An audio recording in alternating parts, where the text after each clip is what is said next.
Hey guys, before we start, a quick shout out to Alpha Dog Nutrition for sponsoring this podcast.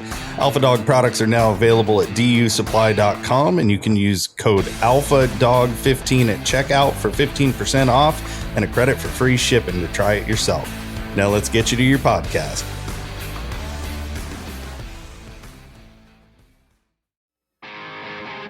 Welcome to my podcast, where we are going to talk about a lifestyle with dogs and threw in a few life lessons along the way. Whether you're a hound hunter, bird dog enthusiast, running setters, pointers, retrievers, or a flat-out running dog junkie, this podcast is for you. I am your host, Heath Hyatt, a certified law enforcement canine trainer with over 3 decades of personal and professional training and handling experience. It's time for me to pay it forward. So grab your leads, lace up those boots, and come and join me on this lifelong process of teaching, training, and learning.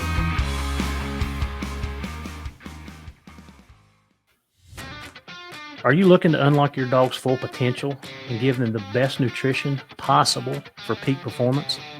Then look no further. Inukshuk has what you're looking for. Inukshuk's nutrient-dense formulas are crafted to keep your dog's energy high and performance top-notch. Packed with premium proteins and essential fats, Inukshuk delivers the balanced nutrition your dog needs to thrive. From hunting dogs to police canines, Inukshuk is trusted by professionals. Give your dog the power of peak performance with Inukshuk Professional Dog Food. Welcome in to another What's Up Wednesday, where we are going to get all of our canine know-how, right? That's what we're hoping to do. So today, we're just going to talk about the Grand American and road trips, because me and Duby kind of pulled a road trip there. But it is so cold here in southwestern Virginia and the Appalachians. Like, it's so cold that the chickens are lining up at the oven so they can get warm. Like, it's cold. I do not like these below freezing, down in the 20s and gets down into the teens. I don't like these days and nights. You guys that are carrying water, I really, it's tough. It's tough to keep water in front of the dog. So basically what me and Spencer was talking about this the other day, and I think Wesley and I had a conversation about it. I'm taking water out in the mornings, and I'm putting it in their food bowls too. I don't like the buckets, and I don't care. I've got metal buckets. I've got plastic buckets. I've tried an array of things, but if you fill them up 3/4 of the way and it starts to swell, they bust. The metal ones will bust the seams. The plastic ones will bust.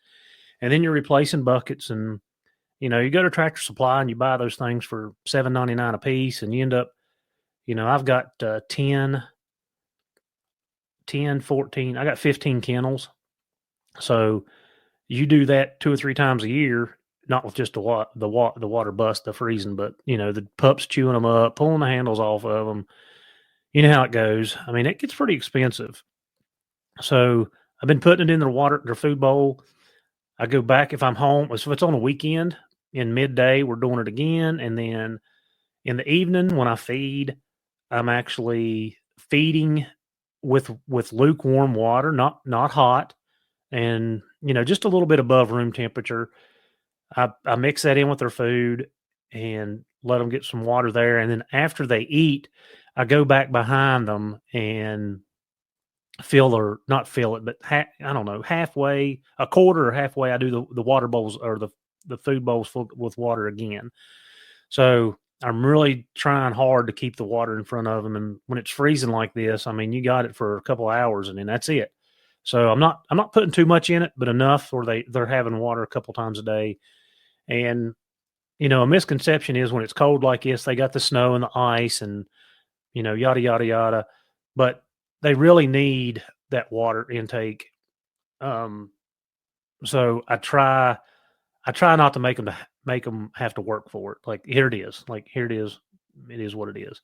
So I don't like these cold nights. I don't like them. I don't like the cold days. I will tell you, Saturday morning, I had stuffed. I'd put straw in everybody's houses, make sure I got plenty of bedding and stuff in there for them.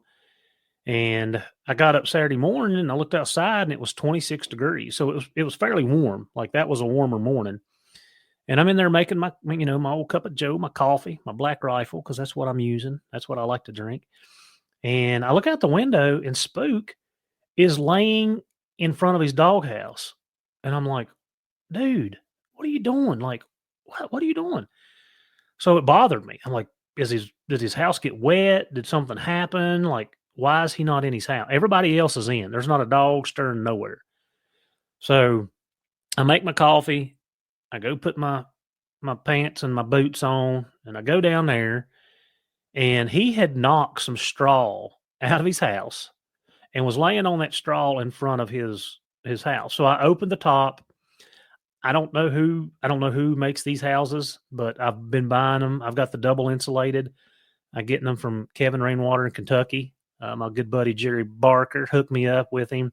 I love these houses. They're super nice. They're not heavy. You can lift the lids up on them. So if you guys are around that area, you ought to really, check Kevin out. Like I'm very pleased with. In fact, I need about 5 more to have every one of my houses that type of house. But anyway, I go down there, I pull the roof up on the house. I'm in it, like the straw's all good. It's, you can see where he laid there last night. I don't know what he was doing. Like, I have no clue. It's 26 degrees, dude. I got you a nice house. Get in it. Like, I don't like you laying out here on the ground. But we know how, I had this conversation with a guy at work.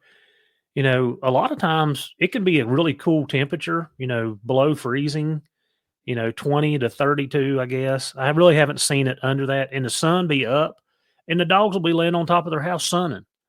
Like, I don't know. It worries me. Like I said, I'm getting soft in my older age. But yeah, so everybody's good. I don't like the cold temperatures, and I wish it could go away. And you guys out west where it stays down in the single digits, I know, I talked to Bryce today, and he said it was supposed to be in the -5 or 7 tonight. I know him and Nikki have dogs in a barn. That is my overall goal, is to have an indoor-outdoor kennel. And my property is just not laid out to make that very conducive. Like, I'm going to have to do some work, some more grading, haul in some dirt, some field dirt to make that happen.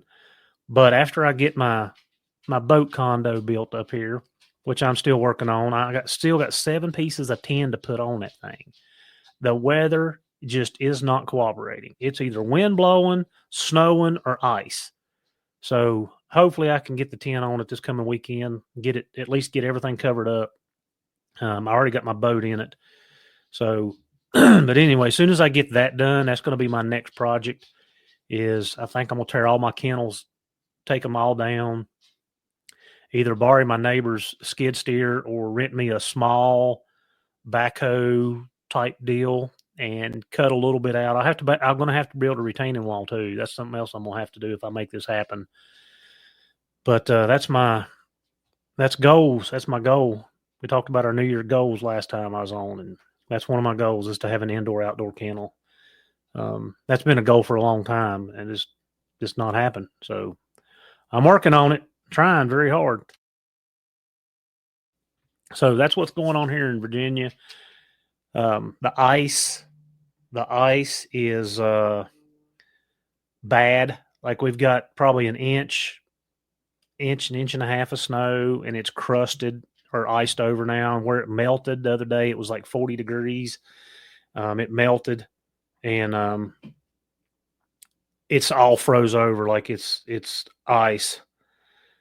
So just gonna have to deal with it, I guess.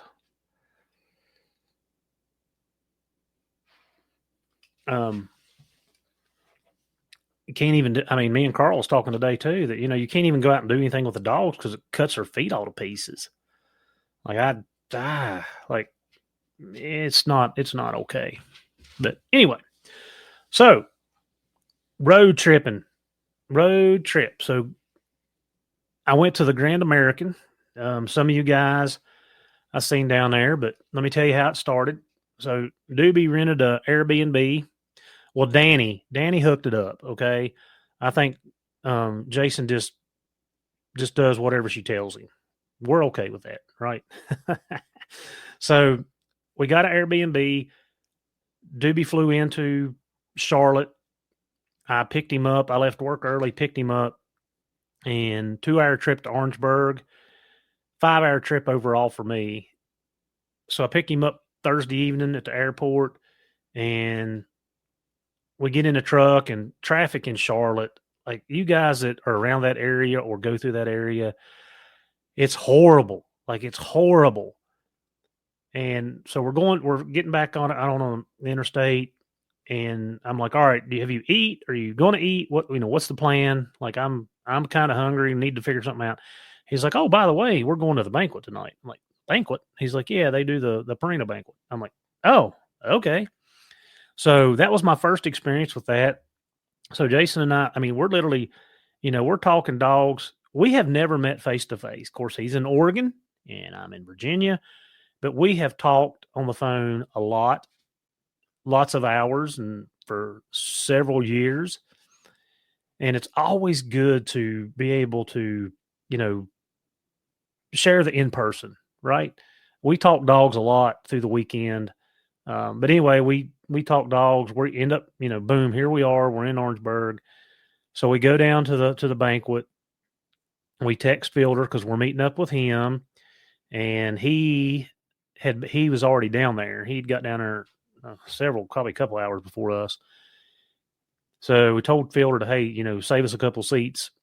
So we pull in the parking lot. Here comes old Fielder walking across the parking lot. I'm like, dude, like you're supposed to get us a seat. So we get in to the banquet, and the Chamber of Commerce puts it on. I mean, they had steak, ribeyes and potatoes and, salad. It was a good meal.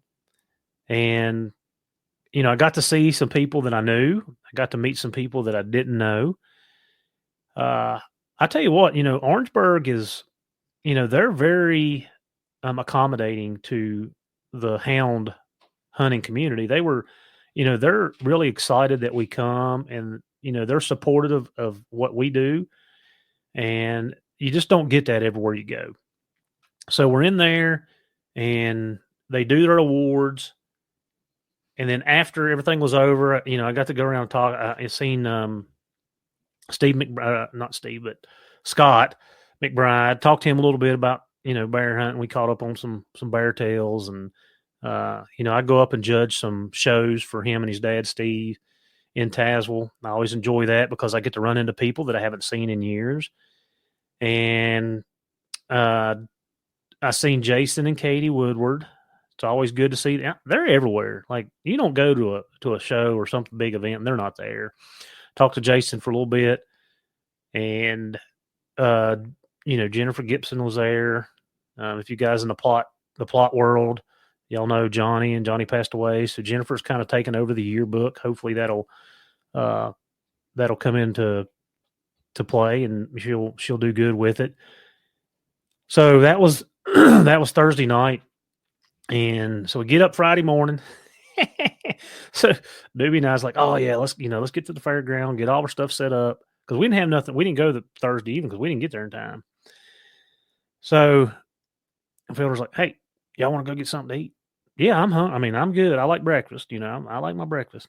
So got to go to good old Cracker Barrel. So Steve's a Cracker Barrel fan. So we go to Cracker Barrel, and we eat, and Lord of mercy, it took 2 hours to get Fielder out of there. I don't know what time we got to the fairgrounds, but it was definitely not 8:00. So we go in, we get our booth set up. So we were in the full cry booth. So it was me and Jason and Fielder on Friday. So we get the booth set up, and thank the Lord that Fielder has been around the world a couple times, because he brought us a propane heater.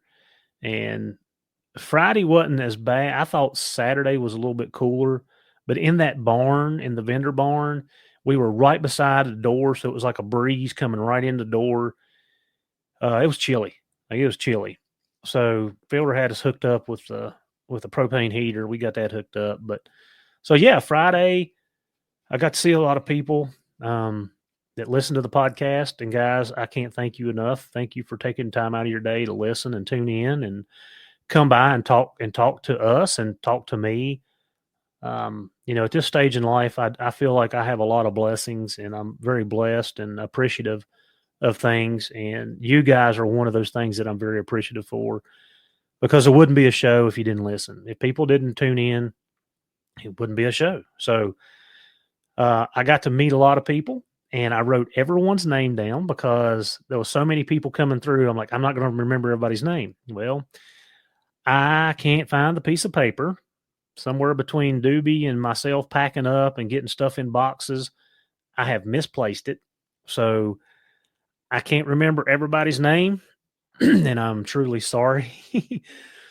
But I got to see a lot of people.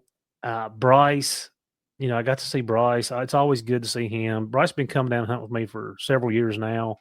We spend a week together, a lot of hours, long days, and it's always good to see, him and Nikki. I did get to go watch some of the bench show on Friday. Yeah, I did go. Yeah, it was Friday. I did get to go watch some of the bench show. Grand American people, if you're listening, we got to upsize that building. Like, like it's small. It's tight in there with all the dogs that are showing. But yeah, so I got to go do that, and I got to meet a couple of bear hunters that come through. That Bobby was one of them. There was several other people, and again, like I don't want to say everybody's name because I forgot half of them. I'm sorry. And if you've seen me standing there, I was literally repeating your name in my head over and over and over, so I would not forget. But it was just overwhelming. But the thing with the bear hunters at those big hunts, they're doing basically why I go to them is to get equipment. Like, I go to get leads and collars and lights and whatever else I need. And guys, I don't know how many vendors were there. There's a ton. There's a ton of vendors, but LW was there with Cajun lights. I've got a Cajun light. I love it. It's one of the best lights I've ever had. And I was a Bright Eyes guy. That's what I had when I was competition coon hunting. And I don't know anything about them now. Like the ones that I had were heavier than I'll get out. The big boxes, the 17 and the 21. It was orange. I can't remember, but I've got the blinder now that I got it from LW. So him and Chip Kosier was set up together on the very end. I know that Ray was there with Bright Eyes, and then the Cronkies, Zach, Ashley, and John. You're not going to find better people. We got to hang out with them Saturday night, or maybe it was Friday night. No, it was Friday night. We went out to eat. I don't remember what this restaurant was called. Lord, it was good. Fielder said he'd been eating there for years, so it was so good we actually went back on Saturday night and eat there again. I'll tell you that. And it was packed. It was packed, but it was really good. But got to hang out with Zach and Ashley and John, me and Fielder and Doobie. It was great. They're great people. People in this business, like there's a lot of good people in the hound world. A lot of good people. So, that was one of the highlights is got to hang out with those guys. Let's see. Garmin was there, Mark, and he had some new people that I didn't know, but Mark was there with the Garmin. I seen a lot of people carrying their collars around, either getting them programmed or new antennas put on them. A lot of handhelds were going in and out towards where he was at, and he was sitting across from Zach and them, so they would have had a better view. We were down on the corner, so I didn't get to see everything, but yeah, a lot of vendors, a lot of stuff being sold. And that's why I go. That was why I go, because I'm not coon hunting anymore, is because of the vendors. And I need supplies, stock up for the year. Speaking of which, Wesley Woodyard, you owe me a lead from that dog of yours chewing it up at the tree. That I brought 2 of your dogs out. So Karma, she got a lead on you. Okay. So next big hunt, you need to go stock up on some leads and keep a couple extra and pay me back. Got it? But yeah, and then this was one of those moments you don't forget. So Philip King won the high scoring Walker dog for the Purina points. Well, Philip comes to the booth Friday and we're talking. He says, "You don't remember who I am, do you?" And I'm like, "Sorry, I'm sorry, but if I'd be lying to you if I said I did." And he's like, "Yeah, when you were hunting that little plot female Brandy, we drew out." And he starts talking about the hunt, and we drew out at English Days down in North Carolina, had a really good hunt, and we drew out a couple other times too. So during that stint, guys, that's been over 20. Yeah, that's been 25. That's been a long time. It's been 20 plus years. What's 2025? So it's been 25 years. I was running Brandy in the late 90s up into the 2000s. So we'll say 20 plus, okay? And I talked to Philip for a while. Ended up talking to another guy that I'd hunted with or against in the hunts. And I mean, the hunts have changed from what I hear. Like I haven't hunted one. I couldn't tell you. I have no knowledge, good, bad, or indifferent. I know Philip and I literally talked about the style of dogs and the independence and stuff. We talked about that a little bit. But yeah, I mean, that was a great conversation. Brought back, kind of reminiscing a little bit about the days because I run the Purina circuit. That was something that I did. I was trying to get the high scoring plot, but just life and work and everything got in the way, and I could not hit enough of those big hunts. And I tried to hit all the breed days. I did not hit red bone days, and I'm not sure I hit black and tan, but I hit blue tick and I hit the English. I would hit the state hunts close. If I could hit, I hit West Virginia and the Virginian and the North Carolina. I don't remember Tennessee, but anyway, I tried to hit all those that I could. But yeah, so Grand America was a good time. Duby and yeah, so Sunday it's calling for weather. So a couple of guys did not hunt, withdrew. I guess that's what they still call it. They withdrew the hunt Saturday night so they could get back north because ice is coming in, snow's coming in, cold weather's coming in. So I'm kind of keeping up with the phone, watching the updates. And, sure enough, it's calling for it. So Doobie don't fly out until Monday. And I'm like, he's like, nope, I'm just going to get a hotel room there close to the airport. I'll hang out. I got some work to do. No big deal. So we get up the next morning, which is Sunday morning. Yeah, Sunday morning. And right back to Cracker Barrel. We get to eat at Cracker Barrel. I'm just picking. I like Cracker Barrel. I like the French toast and eggs. That's what I get most of the time. And Fielder was getting, I don't know, Grandma's sampler or platter or something, and I can't remember what. Maybe Doobie got the same thing. I don't remember. But we went to Cracker Barrel and eat again, and I wasn't trying to be in a hurry because I didn't want him to have to stay there all day. I felt really guilty having to drop him off so I could get home. But anyway, I dropped him off at the hotel in Charlotte, and I literally got up the mountain, got around to the 77-81 split. Some of you guys will know what I'm talking about. Some of you won't. But I got around a little bit before the split there, and I mean, here it comes. So the weather's coming. I did make it home okay, and got home. I actually went ahead and took care of all the chores, fed the dogs, and got everything settled in so I could come in and not have to fight it. But, the weather pushed me a little bit. I really hated, dropping him off. If it wasn't for that, like, we'd have probably packed up Saturday night and left, and I'd have brought him back to Virginia and give him a tour of the mountains here. But this didn't work out that way this time because of the weather. But it was nice compared to coming home down there. It was a different world, and then here Fielder's going to Florida. He's going in and putting his bikini on, sit out in the sun and suntan. Probably what he was going to do. But Mark was down there, and they had fever down there in the stud barn. So yeah, it was a good time. It was a good trip. I enjoy it. And again, I appreciate everybody coming by and talking. I did talk to Nick there Saturday evening for a good while.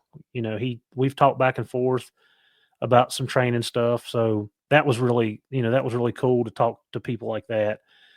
So appreciative and thankful. That's where I'm at. And there's a lot of stuff going on. I mean, there's some good stuff coming up, guys. I know that the last couple of podcasts that I've been on by myself is just kind of, probably bored you guys to death. And I'm not trying to do that, but it's been really busy. It's been really hard to find time to get stuff done. So I apologize, but it's going to get better. I'm promising you. Like, got some stuff in the works. I told you I'm working on a series.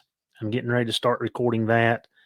I think it's going to pique a lot of interest because it's a topic that I think a lot of us think about. And I think there's so much difference in our thoughts. Like, you're going to have some people on one end of the spectrum and you're going to have some people that's on the other end of the spectrum. And then, there's the people that kind of float around in the middle. And I kind of think that's where I'm at. So it's really going to be good. That's a series we got coming up. And yeah, it's good. And I've got some other things coming on. And like I said, I don't want to give them away. I want you to have to tune in and listen. That's what I want. And while we're talking about that, before we cut this off, guys, I'm really working on the YouTube channel. I went this weekend. I had to get a new computer. I had to get some new software to do some editing. I'm learning. Okay. So don't shoot me yet. I'm learning, but I did post a couple of past recordings on YouTube. I think I put Chelsea Hansler up. I put Dan Voigt up. I got him up.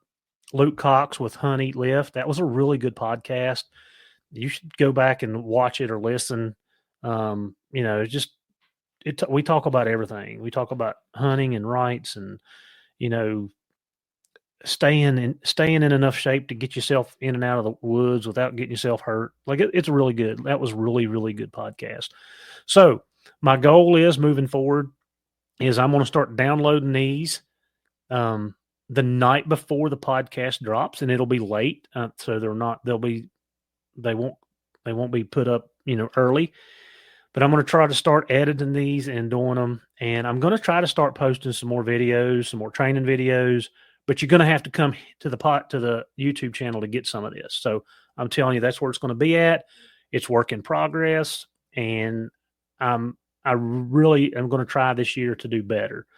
But I will say, and literally, Bryce and I just had this conversation this evening. It's hard when you're handling dogs and you're training dogs. It's hard to grab a video of some of the stuff you're doing unless you just have it set up and running. And sometimes I have time to do that, and sometimes I don't think about it because I'm so invested in what's going on and trying to be one step in front of the dogs. So anyway, I'm going to try to do better. Okay. So you guys go to the YouTube channel. It's under my name. I may change the name of it. I don't know, but that's it. Go to the YouTube, like and subscribe for sure. And I will work on it, and we're going to work on it. But I'm going to leave you with a story. And the reason that this story come up, of course, we've had the holidays, Christmas. We're talking about road trips, Grand America. And I'm going to start telling you guys a little bit of the stuff that I've done over my career, because some of you may or may not know. Probably some of the closest people to me know some of these stories. The problem is that I need some of the other people sitting across from me so we can laugh and poke fun about some of these stories, because you're not getting the full effect. But we're talking about road trips. So I'm going to tell you about a road trip that I took. 2,600 miles in 3 days in a truck that had 200,000 miles on it. And that truck lasted till it had 360 on it before I sold it. So this was in the year 2000.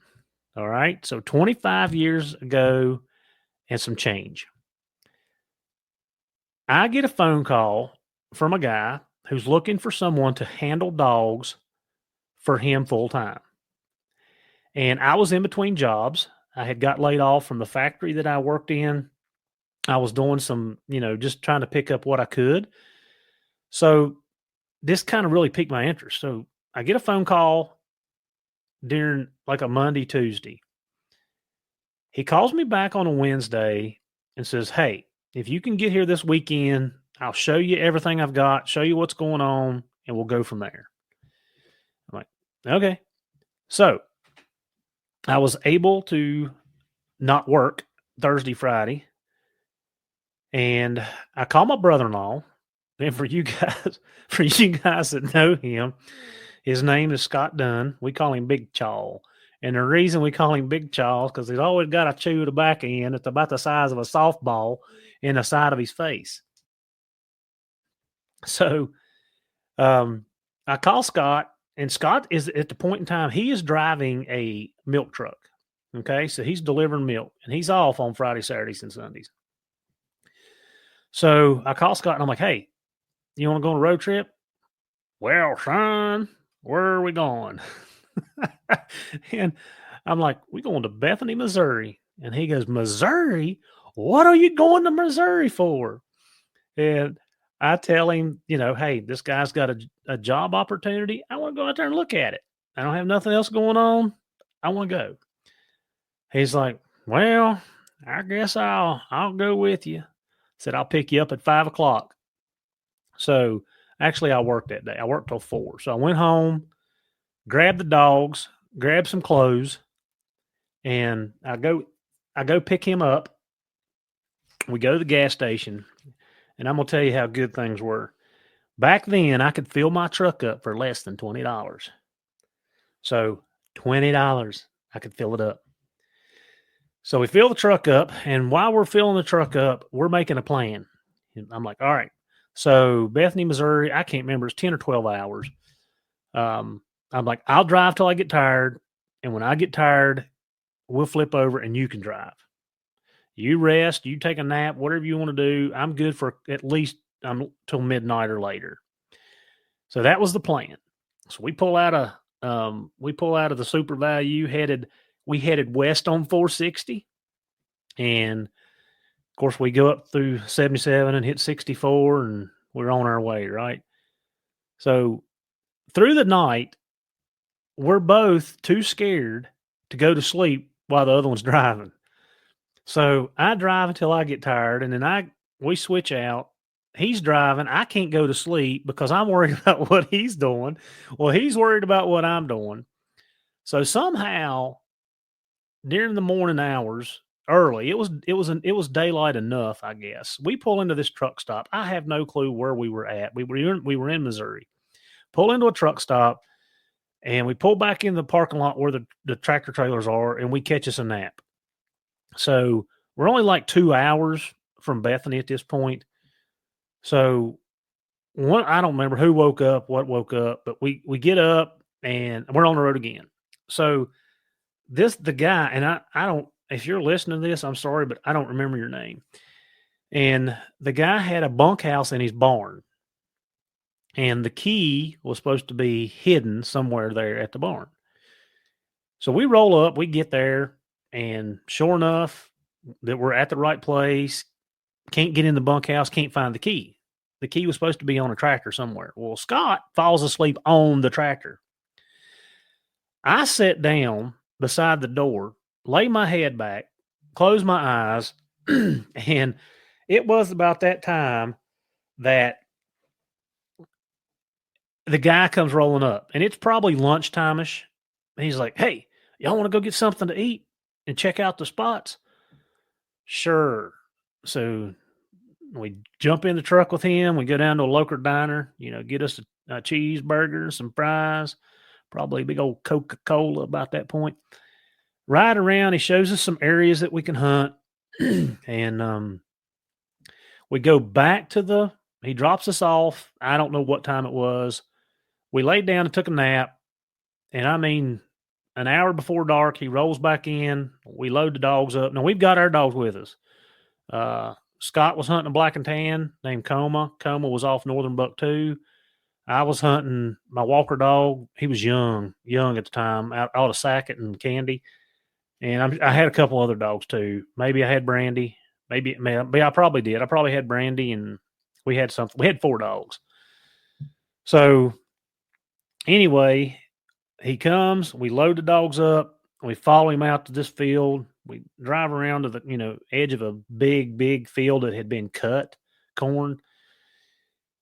And we drop him down this little swag, I call it, like a little ditch line. That's what it would be. It was a ditch line.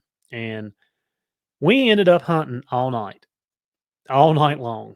And I'm telling you, we're literally on an hour or two of sleep. So we get back that morning, like at 5:00, and we get into the bunkhouse. I lay down. I can't sleep. I'm like, Scott, this ain't for me. Like, this ain't for me. He goes, what are you going to do? I mean, we're already out here. So I wait till about 7:00 that morning, and I call Fielder. And I'm like, hey, you hunting this weekend? No, this is Friday. So we hunted. No, this was Friday night. So this was Saturday morning. He's like, I'm going to, but he said, I'm going to a hunt up in Flint, Michigan. I said, well, I'm in Missouri. I'm headed your way. Don't leave without me. So we drive from Bethany, Missouri, up into Iowa, back towards Steve's. We get stuck in Gary, Indiana, in rush hour traffic. We're the only rednecks with a truck and a big whip. Back then, I had a big whip antenna, the CB antenna, and a dog box, probably with 4 dogs hanging out their heads out of the air holes. And we get to Steve's, and we literally eat and go. We drive to Flint. And I think that was like 2 hours from Steve's. And I hunted. I call him Pooh. I hunted Pooh that night. I don't know. I don't remember. I didn't win the cast. I know I didn't. And I don't remember if we seen a coon, but I remember him being treed there a pretty good ways right towards the end of the hunt, because Scott stayed at the truck trying to rest. And when I went back to the truck, Scott was like, don't you hear him? He was back northwest of us, and had to walk in there and get him. But I don't remember if he had a coon. I don't know. I don't remember if the hunt was over. So we go back to the clubhouse, hook up with Fielder, drive back to Kalamazoo, back to the Motel 6 where they leave a light on for you, and sleep for a couple. Literally, it was a couple hours. It was late. I probably got in at 3-4 o'clock that night. Slept till daylight. We got up and went to a Perkins and eat breakfast and hauled tail back to Virginia. We put 2,600 miles on in that weekend. And it's funny because we're coming leaving Steve's, and Scott's like, how many miles on that truck? I was like, I don't know. And I flipped it over there, and it was 200 and something. It was just flipped 200. And he's like, are we going to make it home? And I'm like, Scott, I just drove this truck, and I'm going to tell that story later on. I'm not even going to tell you, but old Blue was a good one. But he was worried to death that we weren't going to make it home because that truck flipped 200,000 miles, and it was a great truck. But that was a road trip, and there was a lot of laughs. He was telling my brother-in-law that story at Christmas, and between me and him both interjecting, Kobe could not stop laughing. Like, y'all just loaded up in a truck and took off and did, yeah, that's what we did. But that was a long road trip. That was a road trip. And we didn't have very good luck in Missouri hunting. We didn't have very good luck the whole weekend. But I'll tell you a funny. We did get to Steve's, and Steve had turned a coon loose. And y'all know how Steve is. He's all nice and neat and proper. He's probably OCD. He is. Steve, if you're listening, I'm sorry. We talked about this. But he turned a coon loose, and that thing come out of the cage. It went up his bootleg and up his pants, and he was shaking. Like, he was shaking that leg and trying. He couldn't pick his other leg up to knock it off, because then he'd have lost his balance. And it was a hooray and a rail and a swing and dance around. It was hilarious. And Scott was telling that story, and I laughed until my guts hurt. Like, you just had to be there. I know you guys are not getting the full effect of it, but that's one of the road trips that I took. That was a couple of the hunts that I had, and I did several things like that over my career, especially in the coon hunting world. And I'm going to tell you some of those stories as we go along. And hopefully you guys will get a little bit better insight to who I am and what I've done. I can't say they're the smartest things in the world, but you know, if you don't have stories to tell, you literally live it, right? And I did a lot of that. So thank you guys for tuning in for What's Up Wednesday. We got a lot of good stuff coming up. Go to the YouTube page and like and subscribe, and we'll go get some stuff going for you there. And glad to have you guys along. We'll catch you next time.